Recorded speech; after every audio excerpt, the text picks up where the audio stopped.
Hey friends, welcome back to my little homestead.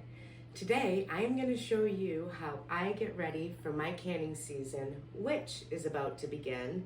And I'm also going to review a little Canning Basics 101 with you all. So if that sounds like something you'd enjoy, grab a pen and paper, your favorite beverage, and hop in a comfy chair, and I'll meet you right back here in just a few seconds.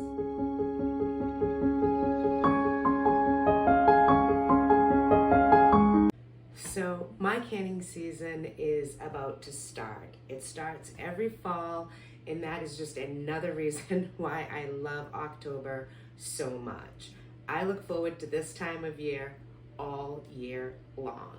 I am now going into my third season of faithfully canning, and I not only find it rewarding, but I also find it very fulfilling and relaxing as keeper of my home. Now I realize there are people out there that actually have the luxury of canning all year long, and that's wonderful. I'm actually jealous because I'm not one of those people. I don't have that luxury. I might get to can something here or there through the warmer months, but those days are far and few between. I have an incredibly busy life between all of the businesses we have, all of the grandbabies I'm helping to raise. I have to wait to be able to take the time to do my canning when the months start getting colder and winter is knocking at our back door. That's when our businesses do slow down, all of the children's activities are hibernating for the winter, and I get a few moments to breathe and do something that I love to do. Another bonus I find to canning in the winter months is it helps to heat my home. And let's face it, with the rising energy costs we're all facing this year, all the help we can get, the better. Now, one thing I want to say is I see a lot of misinformation and confusion on social media regarding canning. And that's why I just wanted to go over the absolute basics with you guys to try to clear some of that up. But it is still going to be up to you guys to dive deeper into all aspects of canning and learn the science behind it and why it's important to follow the rules that are set out by the USDA. Now, not everybody follows them to a T, and I am not advocating for that one way or another. Everything I'm going to show you in the kitchen is just my way of doing things. Once you actually get past the fear of offing your family with a jar of stew that you canned, you are going to find out how rewarding and fulfilling canning can be for you and your family as well. With the supply chain issues, the shortages, and the rising costs all around for our grocery bills, any type of security you can bring to yourself and independence to your own food supply so you don't have to rely on that big box store every time is just completely beneficial to you. And over time, you will save money. Now, a big misconception to canning is most people think that you need to have a garden or a farm in order to can. Wrong. You don't need either of those. You could live in a one-bedroom apartment in the middle of New York City and still can if you want. You can purchase bulk items such as fruits and vegetables, meats and dairies even, from your local farms and local farmer markets, or you can even go to those big bulk stores, buy your food in bulk, bring that home and can it. That way when you find this amazing deal on chicken, but it's so much, I mean, how are you going to use it all up at that point? Can it. It won't clog up any space in your freezer. You'll have jars ready to go downstairs, and there is just something so gratifying about walking into your pantry, wherever it may be that you keep them, and seeing these beautiful jars lined up with all the different contents in all the different colors, and I love it. I find it very addicting, and I have a feeling you will too. Now, when I made the decision to really start learning canning and food preservation on my own, I dove right into it. I love learning a new skill, and when I learn a new skill, I immerse myself completely within that. I want all the knowledge I can get. I bought some amazing canning books and read them. I read the recipes. I learned the ins and outs of canning and why it is so important to follow the standards and understand that there are certain ingredients that you can never put in a can to process and have it safely come out for consumption. We don't use thickeners, we don't use dairy, things of that nature. More on that later. But it's very important to know what you can and cannot can with. And now that I have a few seasons under my belt and I am so much more comfortable with this because everybody's still alive, nobody's even gotten sick, yay! But I now have the confidence where in my own kitchen, I'm experimenting more with my own recipes. And I'm not just relying on reading one from a book, which, don't get me wrong, I love reading a recipe from a book and making it. But I also really enjoy creating my own versions of things. And once you have the basics down and you have that confidence you need, you will too. First off, you are going to need jars. And jars come in many, many different sizes, from these little 1/4 pint jelly jars that are quilted and beautiful, and they actually make really gorgeous presents, all the way up to 1/2 gallon jars and even gallon jars, which you cannot can 1/2 gallon or gallon jars. There is no safe procedure for this. So these are wonderful for storage of dry goods, or I actually use them as well for stocks that I keep in my fridge ready to go. You can water bath eggs in these. They have a multitude of uses, but canning is not one of them. Now, they also have these little jars. They're not canning ones. Ball makes them. They have a regular lid. These are wonderful for storing spices in, especially if you make your own spices. I love these for that. This is a typical 1/2 pint jelly jar. Again, it's a quilted, beautiful jar. These also make gorgeous gifts. But these are the sizes right here that you are going to use the most. You have your pints and you have your 1/2 pint size. Now, there are 2 different styles to all of your jars. You have a standard mouth jar. The standard mouth jars taper in at the rim, and then they bellow out a little bit. So the opening is actually smaller than what you would find with a wide mouth jar, such as this. These are great for bigger foods to process. Bacon goes nicely in here. You can do sausage links. You could do vegetable sticks, chicken tenders, anything that you need to come out of the container later on much easier, because trust me, you can can with either one. It really doesn't matter which one you choose, but being able to choose the right one for the job makes all the difference down the road when you go to get the contents out. These are amazing, like I said, for soups and stews, beans, loose items such as that maybe you put a spoon in and dig out. And these are better because they're wide. There is no taper. It's a straight path all the way down. Now, you do not need to have all of these different sizes to start canning. It is nice and you can build it up over time. But you can go out and buy a case of any of these, whether it's a quart or a pint, wide mouth or standard, and start your canning journey from there. Now, I realize that if you're just starting out, this can actually get quite expensive. Between the tools that you need, I'm going to show, the jars, the different products that you will use for canning different items, it can get very, very expensive. So what I did and what I've been doing for the last couple of years is every time I go to a store that sells canning supplies, I buy something. Maybe it is a case of jars, who knows? Maybe it's just a box of extra lids or 2. Maybe it's a box of ring or some of the ingredients I know I'll use. We'll go over those later. But by doing it in smaller increments weekly, it was a much more manageable cost for me. I'd rather put out, an additional $10 or $15 a week than a couple hundred or whatever the number might be to start and get everything I need.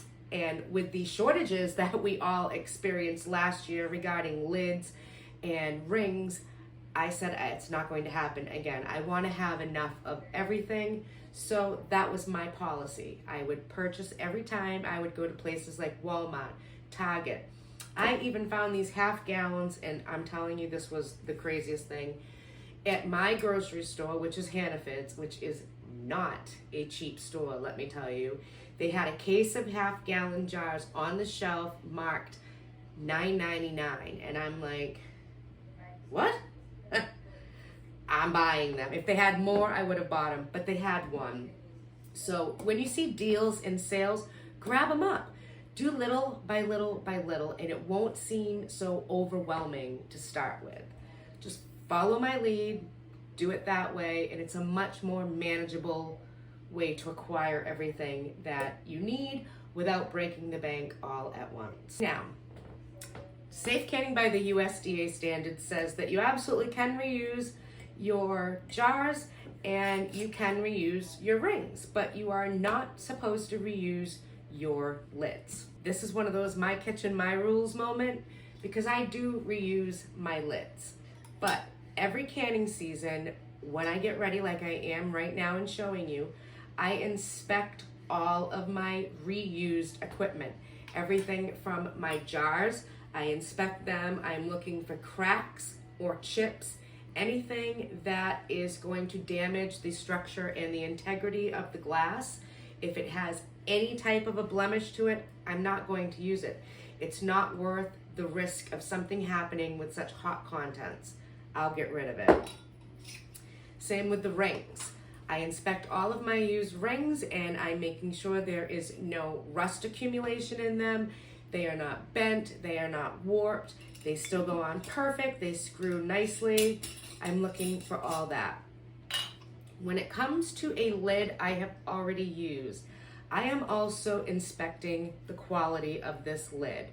This has to have the exact same quality and standards that a brand new lid out of that package would have, meaning the rubber needs to be completely intact around the rim, no rips or tears or breaks in that. I also want to feel it soft and spongy, and it totally is. If I had even a question about whether or not this lid could do it again, I would get rid of it. It's not worth it to me, but after inspecting them and feeling confident with my knowledge and my choice to reuse this lid, I'm saving myself a little in the long run. My grandmother reused her lids, her mother reused her lids, and her mother reused lids. So I don't mind doing it. I'm not telling you to do that by any means. I'm simply showing you how I do it. Now, I have a jar here that I do want to show you that won't be used. The jar is fine. The jar will be saved. The lid is also fine. It's still nice and soft. But as you can see, there is some rust in there. You can also see it's kind of dented right here. You can feel that as well. But all of that right there is rust around the rim, and I will not be using this. This will be thrown away. Now, by throw away, I mean I'm actually not going to throw these in the trash. Lids that are not suitable for canning, as well as rings that are not suitable for canning, are still suitable for craft projects for myself or for the children. These make adorable wreaths when you wrap them, but that's another day. I will add these to the craft piles so they can take on their next purpose in life. I don't waste anything in this house. Another thing that you absolutely need to start canning, well, you don't absolutely need it, but I think you absolutely need it, are jar funnels. And I actually have two different ones in two different sizes. As you can see, this is a wide mouth jar funnel and this is a standard. You place them in your jars just like so, and they help when you're filling your jars with the contents. Instead of it going all over it and down the sides, the funnel helps to put it in the jars nicely, keeping the jars clean, the rims, the locks, all of that. This particular funnel set that I got off of Amazon is a D-Love set, and it actually came with a little strainer, which I think is just fabulous, that you can put in the baskets as well while you're putting your contents in if there's something you need to strain out still. So funnels are very, very useful for keeping your jars neat and clean and keeping the mess basically to a minimum. Another item that you are going to want is what's called a debubbling tool. It is basically a plastic little spatula. You do not have to buy one. You could literally use the end of a wooden spoon if that's what you had. You could use a plastic knife. Just don't put anything metal or glass for this job that could actually damage the jars.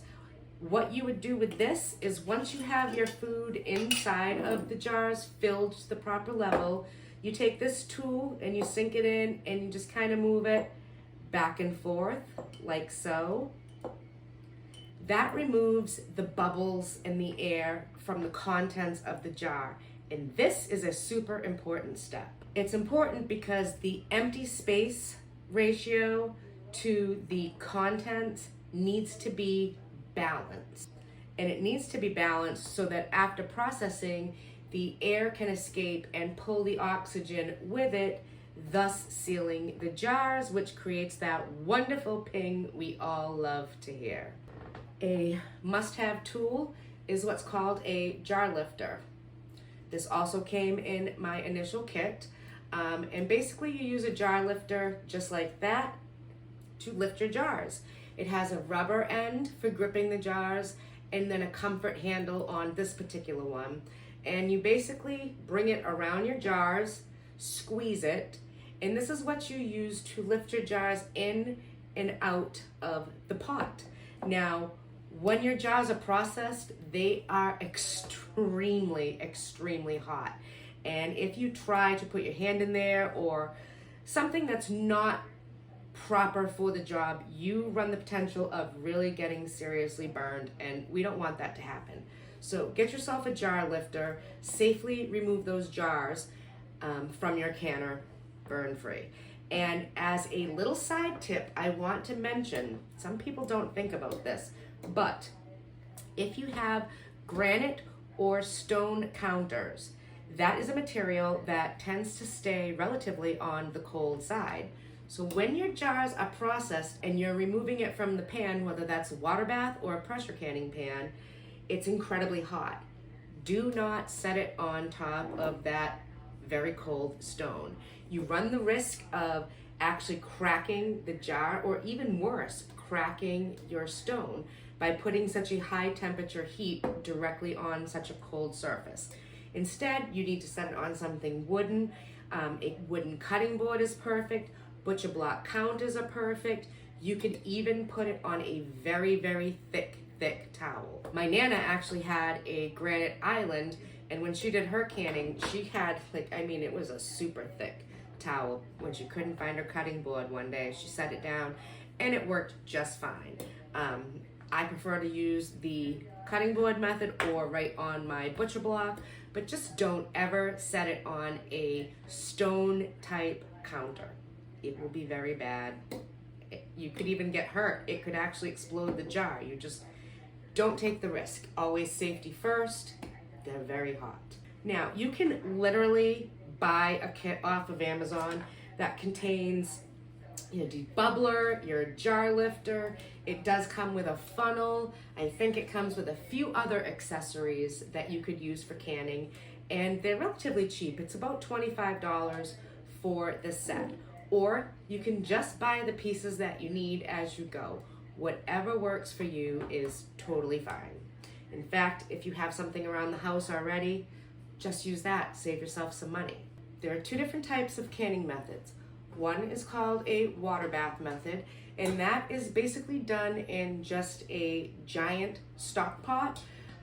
This is a water bath canner, and it actually came with a removable rack in the bottom, which is super nice. And then there's also a pressure canner. There are many different styles of pressure canners. This one is a 23 quart Presto pressure canner, and I love it. It also has a ring on the bottom. The reason that they have rings on the bottom and it's so important is you cannot directly set your jars on the direct heat in these pots. They need to be lifted up slightly. If you do not have a rack to go in the bottom of one, you can use dish towels, I'm told. I have never done it myself. I have heard of others doing it. My suggestion is to just get the proper equipment to do the job the first time around. This is about $150-ish, and this particular enamel water bath was about, I want to say 30 or 40. Great investment, going on my 3rd year with them, and I love them. But much like my jars, before I start each canning season, I need to inspect these as well. With the water bath, I am looking to make sure that the enamel is still all intact.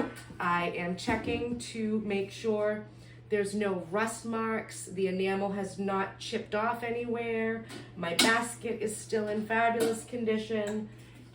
This is ready to go. It is perfect for my water bathing adventures. Now with my Presto, what I'm checking for with this is I want to make sure that I have my rack inside, which I do. Then I check for the seal. Now you want it to be snug but soft. You don't want to force it. You shouldn't hear any metal scratching or anything. It should go in rather nicely and smoothly like this. That's locked. My gauge is up here. My weight is on. This is also ready to go.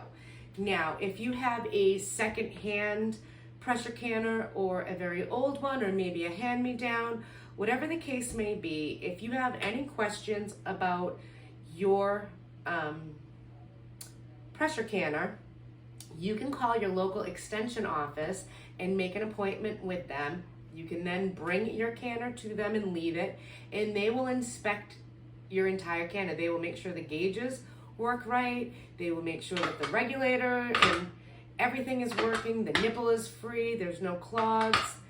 They'll check every aspect of your pressure canner, and it's a wonderful service to be able to take advantage of if you have any questions, because these can be quite expensive. The All-Americans are over $300. Maybe someday I'll have one, but for now, these are just fine. Now, it can also be totally confusing in the beginning for someone new to canning to know which method do I use.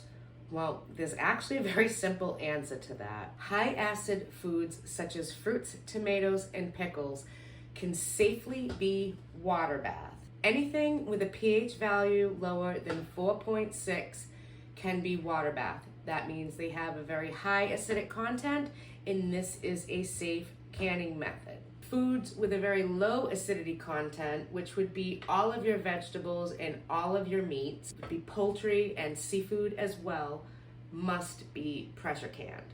Those foods have a very low acid content to them, and their pH value is 4.6 or higher. Those are the rules. I don't make them, I just follow them. Now, pH just basically stands for the acidity content within a food. And if you're not sure exactly what that acidity content is, a quick Google search, I'm sure, will give you the answer you are looking for. Now, the reason that you have to pressure can all of your meats and your vegetables, your poultries and your fishes is the pressure canner can reach temperatures that the water bath canner just cannot get. And by using the pressure canner, you're ensuring that the core temperature of that jar with its contents is getting a proper and consistent heat for the specified amount of time at the specified PSI for your elevation. And that way the jars are safe from being able to produce bacterium. Now, think about it. People have said, sure, you can water bath just like our forefathers before us used to preserve food. It was all done by water bathing for hours and hours and hours.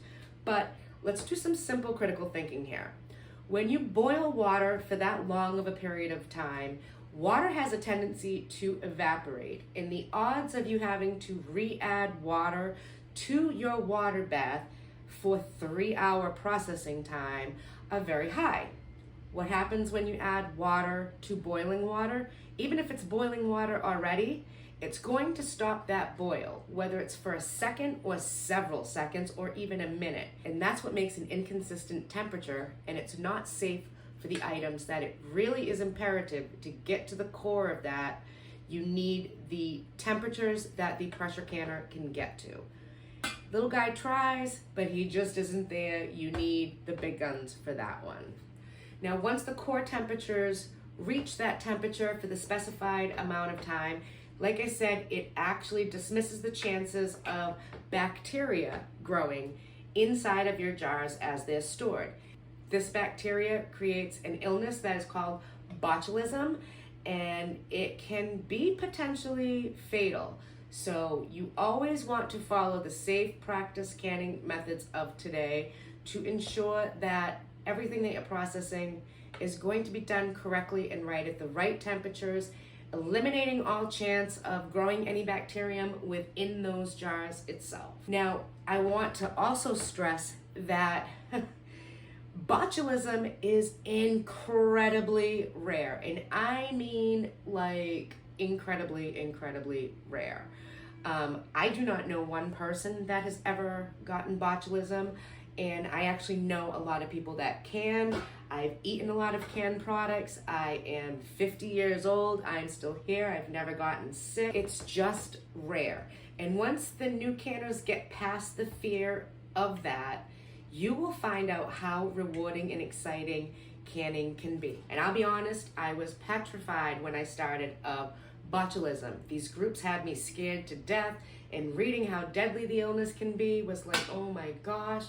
But safe canning eliminates that. So having the proper tools to get the job done correctly is super important, and I cannot stress that enough. Now, I have only touched on the surface of what we need, and what I do to prepare myself. I make sure I have all of my jars, I have all of my lids, I have rings, I have my 2 canners, I have a variety of sizes. I'm ready to can. Now you have to decide, what do you want to can? And that will also dictate whether or not you need any further type of ingredients for your canning purpose. Let me show you what I mean. Now, I'm not going to touch upon every possible thing that you could potentially need for a recipe. You have to find your recipes, write down your list of ingredients, and a list of what you may or may not need. These are just commonly used items that I have been using through my 3 seasons of canning, and I'm just going to give you the basics of what they're for and what I use them for. First off, we have citric acid. Citrus acid is used to replace lemon juice that you would add to like your tomatoes or whatnot through the canning process. It's up to you guys to further your knowledge on these. I'm just giving you the basics. This is a fruit fresh produce protector, and when you're doing a lot of cutting and preparing a lot of things like apples or even potatoes, you know how they brown when they hit the air? This prevents that. You add it to the water, you let them soak in there for a while, and then when you have them drained, they will not brown. They'll keep that gorgeous white color. So I actually use this quite a bit. Now they have pickle crisp granules. This is something that you will want if you make pickles. This is what supposedly keeps your pickles from getting soggy and flopping over and gives them that nice fresh crunch when you bite into them. And again, citric acid, it comes in many different styles. Ball makes some. There are other great companies as well. Pickling lime. This is something that you need if you want to like water glass your eggs. That's what I use this for. Then you have your pectins. Your pectins are used to set your jellies.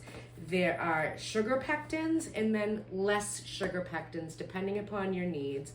Or you can buy a big old jar of fruit pectin and not just go buy these packets. I have both. It really doesn't matter. This is the holy grail of anything as far as I'm concerned with canning. This is clear gel. This allows me to make things like chicken pot pie in a jar and have it already be thick. I don't have to add the thickeners to it after when it's done. Remember how I said we never ever process our food with any type of thickeners or flours or cornstarches, none of that, no dairy. It's not safe. You need to add those things after the fact when you go to consume the product. But if you have clear gel, I can add this when I am making it. And I can do this because while it is processing, this clear gel stays nice and fluid and liquid, allowing the temperatures in the cores of those jars to get exactly where they need to be. And it won't gel up until it cools. This is wonderful. This just eliminates that further step when it's time to consume. I don't have to thicken it, it's already ready. I just have to heat it up. Or, as the case goes with my pot pie, I prepare a pie shell, I heat up the contents of my jar, bing bang boom, I'm ready to go, and dinner is done on those crazy busy nights. That's what I love about this. Now, these are just some of the items you'll need. Again, you need to do your own research on the recipes that you want to try, what it calls for. And my suggestion is follow those recipes to a T. Listen to your friends. If you have a mentor, somebody that you could spend the time with and can with and learn together, that's even better. I wish I had. It would have been so much more fun, but I found pure enjoyment in learning how to do this on my own. And I'm still not a know-it-all with it. There's plenty I can still learn, and I thrive off of that and will continue to keep learning and honing my skill on this amazing craft. Now, there's one more item that is very important to my canning season. Well, it's quite important to my home, but it also applies to my canning season, and I want to share that with you as well. Now, this last thing is very important to me, and I actually take my cue for this from my puppies. My grandmother had a manual that she referred to as her keeper of the home manual.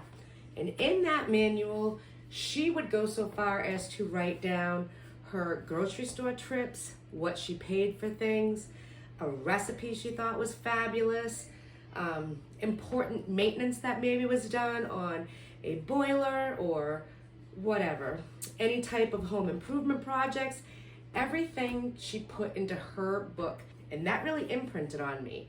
And I also carried on that same tradition, and I have for years and years and years. I don't even know what number manual this would be. I've had so many. I still have them all. I don't throw them away. So this is my keeper of the home manual. And inside of my manual, I also keep track of DIY projects, paint colors, wallpaper, any particular numbers that I need if I had to reorder something, stain colors, if something was serviced in my house, that is written in this manual. I have recipes in here. My garden for this past year was in here, as well as some notes for when I started canning that I still refer to. There's notes in here for that.